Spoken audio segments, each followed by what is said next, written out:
بسم اللہ الرحمن الرحیم۔ عزیزان محترم، دنیا میں اسلام کے ظہور کے ساتھ ہی دو بڑی طاقتیں ہر محاذ پر اسلام کے آمنے سامنے رہیں، جسے ہم یہود و نصارہ بھی کہہ سکتے ہیں، یہودیت اور عیسائیت بھی کہہ سکتے ہیں۔ چونکہ اسلام سے پہلے دنیا میں یہودیت اور عیسائیت ان دونوں مذہبوں کا بول بالا تھا، اور دونوں مذہب بنی اسرائیل کی نسل میں سے تھے، اور دنیا کی علمی، اقتصادی، مذہبی اور سیاسی بساط پر یہی دونوں مذہب چھائے ہوئے تھے۔ یہ دونوں ایک دوسرے کے حریف ضرور تھے، لیکن ان دونوں کا مشترکہ کوئی دوسرا حریف نہیں تھا۔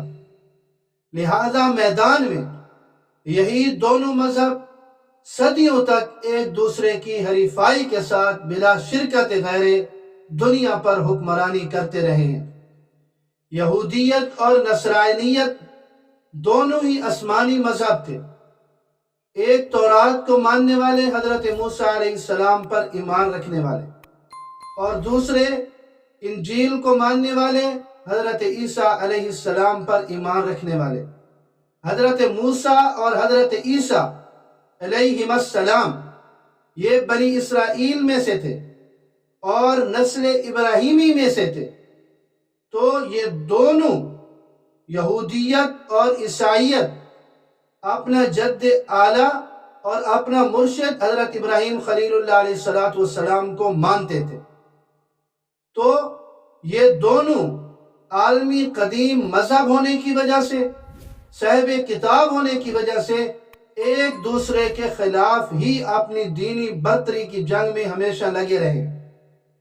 لیکن جیسے ہی مکہ میں اعلان ہوا کہ بنی اسماعیل میں ایک نبی کی بعثت کا اعلان ہوا ہے، جو صرف عربوں کو نہیں بلکہ ساری دنیا کو اپنی نبوت پر ایمان لانے کی دعوت دے رہے ہیں، جس میں یہود اور نصارہ بھی شامل ہیں، تو انہوں نے مستقبل میں اسے یہودیت اور عیسائیت کے لیے مشترکہ خطرہ محسوس کیا۔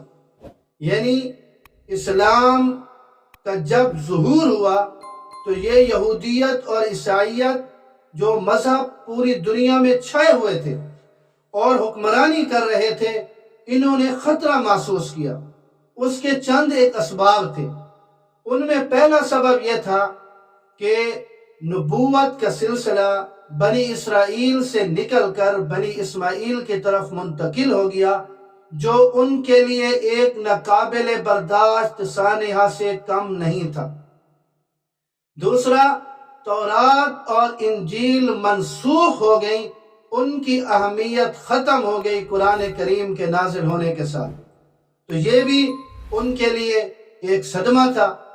اور تیسرا سبب یہ تھا کہ دنیا کا مذہبی پایہ تخت یروشلم سے منتقل ہو کر ان کے جد اعلیٰ حضرت ابراہیم خلیل اللہ علیہ السلام کے تعمیر کردہ مکہ کے اندر کعبۃ اللہ کی طرف منتقل ہو گیا، جہاں ساری دنیا کے لوگ یہودیت اور عیسائیت چھوڑ کر اسلام کے پرچم تلے جمع ہوں گے۔